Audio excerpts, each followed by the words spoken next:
Selamat sore kepada Ibu dan teman-teman yang saya hormati.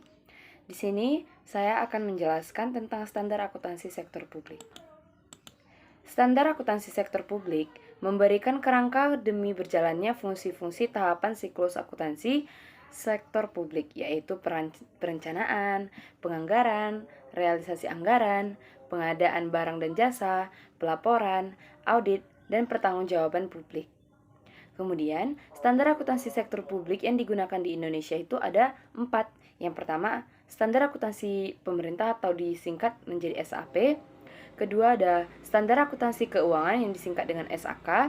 Ketiga, standar profesional akuntansi publik yang disingkat menjadi SPAP. Dan yang keempat, standar pemeriksaan keuangan negara yang disingkat SPKN. Nah, kemudian tujuan dibentuknya PSAP adalah untuk mengatur penyajian laporan keuangan untuk tujuan umum dalam rangka meningkatkan keterbandingan laporan keuangan baik terhadap anggaran, antar periode, maupun antar entitas. Kemudian pembahasan selanjutnya yaitu definisi PSAP dan tujuan dibentuknya PSAP. PSAP atau Pernyataan Standar Akuntansi Pemerintah adalah bentuk tertulis dari Standar Akuntansi Pemerintah atau SAP tadi, yang berisi tentang prinsip-prinsip akuntansi, dan pernyataan standar akuntansi pemerintah ini atau PSAP tadi ditandai dengan pemberian judul, nomor, dan tanggal efektif pada SAP. Nah, kemudian tujuan dibentuknya PSAP adalah untuk mengatur penyajian laporan keuangan untuk tujuan umum dalam rangka meningkatkan keterbandingan laporan keuangan baik terhadap anggaran, antar periode, maupun antar entitas. Kemudian, perbedaan PSAP dan PSAK atau ISAK 35. Nah, PSAP ini digunakan oleh entitas yang bertanggung jawab menyediakan barang dan jasa untuk rakyat.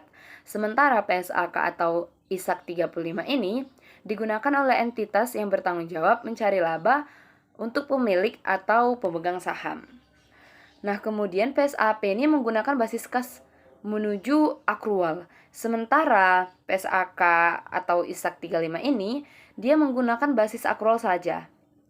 Kemudian yang ketiga, PSAP tidak memuat laporan laba rugi pada laporan keuangan. Sementara PSAK ISAK 35 ini memuat laporan laba rugi pada laporan keuangannya. Nah, yang keempat, PSAP ini penggunaan laporannya itu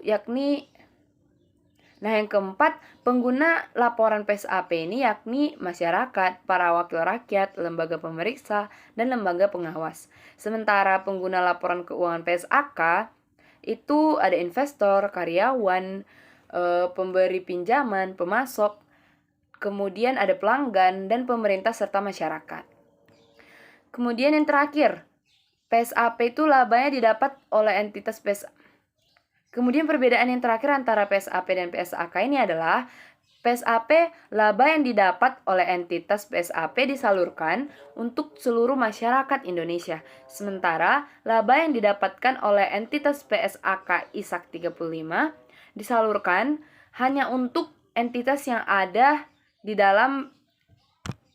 Nah, perbedaan yang terakhir antara PSAP dan PSAK ini adalah laba yang didapat oleh entitas PSAP disalurkan untuk seluruh masyarakat Indonesia.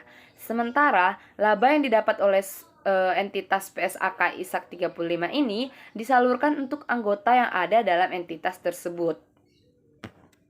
Nah, dari penjelasan saya tadi dapat saya simpulkan ada 3 poin. Yang pertama, standar akuntansi sektor publik itu memberikan kerangka demi berjalannya fungsi-fungsi tahapan siklus akuntansi sektor publik. Nah, seperti perencanaan, penganggaran, pengadaan barang dan jasa, pelaporan, audit, dan pertanggungjawaban publik.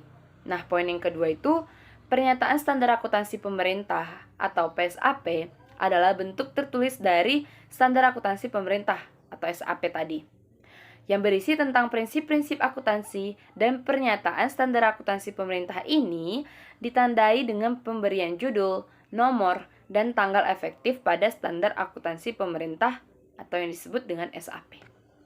Nah, poin yang ketiga itu PSAK atau ISAK 35 adalah standar akuntansi keuangan dalam organisasi sektor publik non-pemerintah atau entitas yang berorientasi non-laba. Standar ini merupakan pedoman prosedur dalam membuat laporan keuangan akuntansi. Demikian penjelasan dari saya.